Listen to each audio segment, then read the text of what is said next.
La saison bégaye déjà ses promesses. Le budget, expression financière de la politique du gouvernement, étoffe nos soucis sur la capacité du pouvoir à mobiliser les milliards records miroités annuellement à l'occasion de la saison budgétaire. Nul doute que l'obsession de l'émergence et le fardeau de la promesse du changement ont souvent poussé à l'option de l'illusion qui donne vie à une série de projets cultivés dans des jardins de chimères.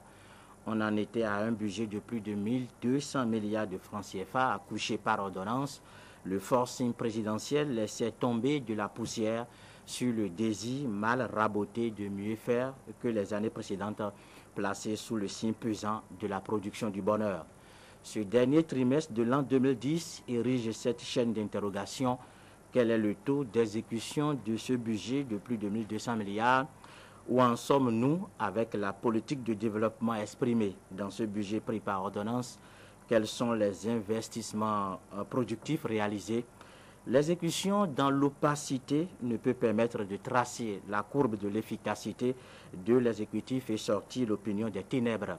Le ministre des Finances devrait évacuer le flou et apporter l'éclaircie pour que ne s'éteigne pas l'espoir national allumé par la volonté ranimée sous la perfusion théorique des 1200 milliards. Sommes-nous déjà à 75% d'exécution de ce budget en ce mois d'octobre? Il s'agit ici d'analyser les performances et les contre-performances et de constater si les résultats sont atteints. L'objectif de développement exige la prise en compte de détails précieux. De la lumière sur le niveau d'exécution du budget en cours sera vertueuse en cela qu'elle offrira une source d'inspiration pour le prochain budget, celui de 2011. Le diagnostic d'une exécution maladive est nécessaire pour la thérapie budgétaire de l'épilogue du quinquennat. Là-bas, des 1000 milliards étonnamment franchis puis célébrés en pompe n'a finalement abouti qu'au tissage de l'illusoire, à l'inachevé et au deuil de nos folles espérances. Il s'agit de savoir si les 1200 milliards de francs CFA imposés par ordonnance sont coincés dans l'imaginaire et obéissent aux fantaisies de ce qui est artificiel ou s'ils sont dictés par la capacité réelle de mobilisation d'un pouvoir légitimement ambitieux. Évidemment, le vote de chiffres faramineux pour faire effet et nourrir l'illusion n'est pas la solution dans la marche voulue vers l'émergence. Le budget, monstre énorme, admirable poisson à qui de toutes parts on jette la leçon, dira Victor Hugo. La montagne d'ambition ne devrait pas accoucher d'une souris. Un amendement du budget moulé dans le bain du réalisme doit apporter de touches intelligentes aux prévisions de recettes et de dépenses. La grosse interrogation demeure la capacité des régies financières à atteindre les performances attendues. Les prévisions chimériques ne peuvent tomber que dans les mailles du néant.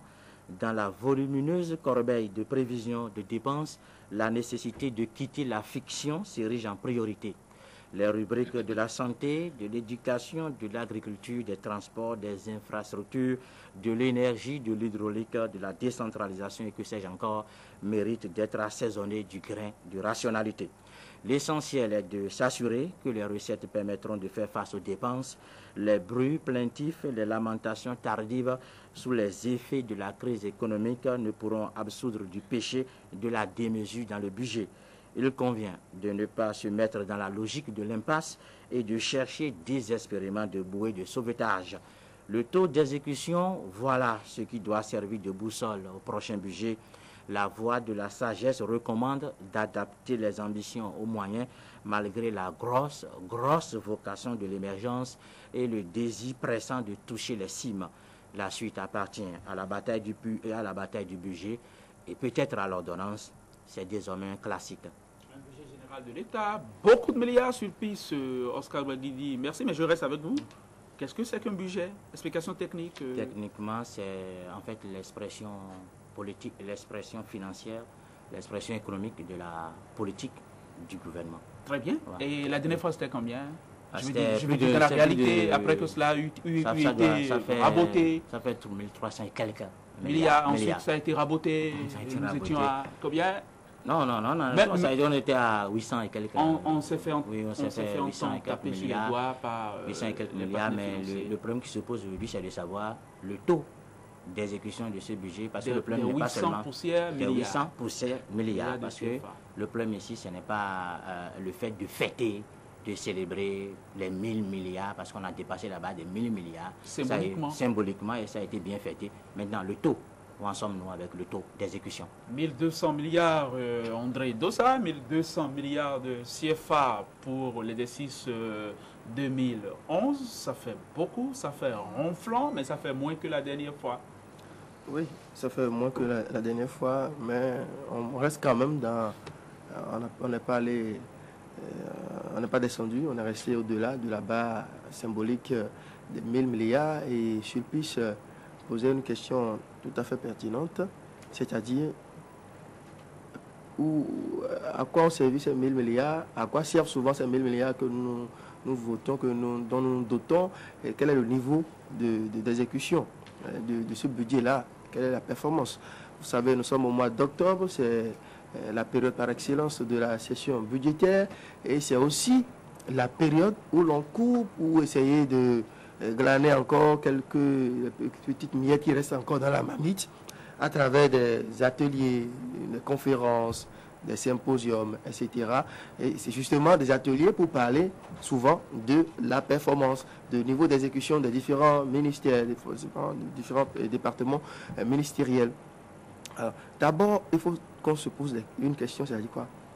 Depuis que nous avons franchi cette barre des 1000 milliards, est-ce qu'on a fait un point pour savoir ce que nous avons fait avec les 1000 milliards votés? Le chef de l'État a édicté en principe républicain la reddition des comptes. Merci, la reddition des comptes. Est-ce qu'il n'y a jamais eu cette démarche-là? En 2008, il y a eu une vaste polémique autour du budget, où les députés ont souligné un certain nombre de faits, un certain nombre de malversations, d'exonérations, etc. Il y a eu beaucoup de polémiques autour, et qui tendaient à prouver qu'on a juste gonflé un budget juste comme ça pour faire effet, pour faire sensation, parce que dans la réalité, on n'avait pas effectivement ces chiffres-là. Et est-ce qu'il n'y a jamais eu un démenti formel avec preuve à l'appui? On n'a jamais eu. En principe, à l'Assemblée, il y a une loi, la loi on appelle ça un règlement, qui quand même permet de faire le point d'un budget précédent avant de voir un autre exercice. Est-ce qu'il n'y a jamais eu cette loi-là en ce qui concerne les différents budgets du gouvernement de changement? On est allé, l'année dernière, nous étions également à plus de 1000 milliards quand la pression des politiques et puis également les bailleurs de fonds compte tenu de l'environnement économique international, on a dû revenir un peu à nos réalités en ramenant ce budget-là à des proportions plus ou moins raisonnables. Mais toujours est-il qu'on ne sait pas concrètement à quoi sert ce que nous votons comme budget, que ce soit par ordonnance ou autre chose. On ne sait vraiment concrètement, on ne sait pas à quoi ça sert. Donc, oui, on s'apprête encore. Le pays est géré au quotidien, la santé, l'éducation. Oui, le pays est géré, il ne peut en être autrement. Le pays doit être géré, c'est clair. Donc, mais comment? C'est géré comment? 1000 milliards, ça sert à quoi? On a fait quoi avec 1000 milliards? Dans quel domaine? Aujourd'hui, il y a un professeur que moi j'ai écouté qui a dit ceci, et je trouve ça extrêmement pertinent aussi, c'est que le Bénin, la population du Bénin augmente. Il y a un accroissement démographique énorme actuellement dans notre pays, mais notre croissance économique ne suit pas ce rythme. Ça veut dire quoi? Nous ne produisons pas autant qu'il faut pour nourrir la population. Et à cette allure-là, on ne sortira pas du cycle de la pauvreté. Et c'est dans ces conditions-là que nous avons des budgets faramineux. Et c'est assez à quoi concrètement? Donc, c'est des questions que l'on se pose. D'accord. François Messon, votre lecture? Oui, je crois que c'est bien beau hein, de se poser effectivement des questions sur ce à quoi servent réellement ces milliards qui sont octroyés pour le budget national. Au-delà de la question, le chroniqueur en parlait un peu. Est-ce que ce budget passera? Parce qu'il y a des aspects techniques, mais il y a aussi des aspects politiques. C'est le Parlement qui votera, ou le chef de l'État sortira l'ordonnancier Ben, vous savez, ça s'est déjà passé notamment pour le budget qui est actuellement en cours d'exécution ou qui est pratiquement en fin d'exécution. Est-ce qu'il passera, est-ce qu'il ne passera pas? Cela dépend des différents calculs qui seront effectués dans les différentes sphères politiques. Mais l'essentiel pour moi, ce n'est pas forcément de savoir s'il passera ou pas. Parce que même s'il ne passe pas, on a l'ordonnance et là, la Constitution permet au chef de l'État de faire passer son budget. C'est de savoir effectivement définir les priorités. Qu'est-ce qu'il faut véritablement mettre dans le budget pour ne pas en arriver à quelque chose de faramineux qui susciterait des plaintes, dont celle de mon cher confrère André Dossa ce matin, qui se pose effectivement une question: à quoi servent ces 1200 milliards pour lesquels on a voté l'année dernière?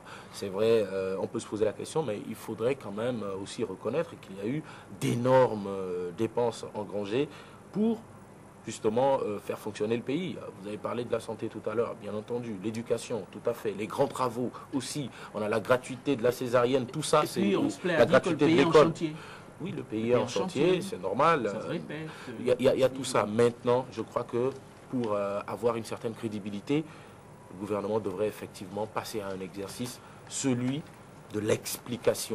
Expliquer ce à quoi ont servi les fonds, comment est-ce que le budget a été reparti, à quel taux d'exécution, tout à fait, à quel taux d'exécution on en est, pour qu'au moins les populations ne se disent pas qu'on a choisi de prendre 1200 milliards pour un pays qui n'a forcément pas besoin de 1200 milliards. Parce que certains de nos concitoyens aujourd'hui estiment que les 1200 milliards, c'était du trop, entre griffes, parce que ça ne nécessitait pas forcément. Si c'est trop, on remettra l'ouvrage sur le métier, on reprendra et on va raboter. On veut bien savoir. On veut bien savoir à quoi ça sert justement. Pour les collectifs budgétaires. Voilà. Nous avons un groupe particulier pour les dépenses extra-budgétaires. Donc, il faut vraiment qu'on en arrive à la transparence. Il faut que le Béninois que vous êtes sache que son argent a servi à faire telle chose. Donc, il faut passer à l'épreuve de l'explication et de la transparence. Je crois qu'avec ça, même si on en arrive à 3000 milliards de budget et qu'on arrive à expliquer aux populations à quoi ces 3000 milliards vont servir, je crois qu'il n'y aura plus de Béninois pour crier sur tous les toits qu'on a un budget excessif ou alors voire illusoire. Oui, mais il faut déjà remarquer qu'il y avait eu de la matière 2 ans en arrière. Il y a eu énormément de choses qu'on a dit. Ça nourrit notamment les slogans et les marches. On a franchi le seuil symbolique des 1000 milliards de CFA pour notre budget. C'était de l'ordre, mettons, je voudrais dire politique, mais non, c'était de l'ordre de l'épiphanie nationale. C'était cela, on ne va pas s'en plaindre. On peut toujours nous sortir beaucoup de milliards, pas milliers de milliards de CFA. Qui sait, c'est toujours utile. Ça donne l'impression qu'on va de l'avant. Ça donne l'impression qu'on bouge tout de même, Léon Dosso. Oui, 3 000 milliards peut-être, mais il faudrait d'abord expliquer comment on a exécuté 1000 milliards. Je pense que c'est le plus important. Et quand Sulpice dit dans sa chronique que le taux d'exécution doit servir de boussole au prochain budget, je pense qu'il a tout dit. Il faut éviter d'aller dans la démesure, il faut tirer des enseignements du passé, des erreurs du passé, éviter d'aller dans la démesure parce que c'est là que les problèmes démarrent pour le régime. Parce que vous savez, vous allez peut-être me dire non, mais on est pratiquement déjà en campagne électorale, on est très proche des élections et l'opposition voudra peut-être marquer encore un point. Et si pour le prochain budget, on va dans la démesure, l'opposition qui, vous le savez, est majoritaire à l'Assemblée nationale va peut-être en profiter pour marquer un point, c'est-à-dire contraindre le pouvoir à passer encore par ordonnance. Et lorsque ça va se passer comme ça, c'est clair que ça va rendre une fois encore impopulaire le pouvoir. Alors, si tant est qu'on est préoccupé par sa propre santé d'abord, si tant est qu'on veut faire les choses comme cela se doit pour le bien-être de tous, il va falloir rester dans la mesure. D'accord. On peut craindre un mélodrame au Parlement dans la foulée de les années l'adoption du budget général de l'État. On va se taper dessus, c'est sûr. Quelques-uns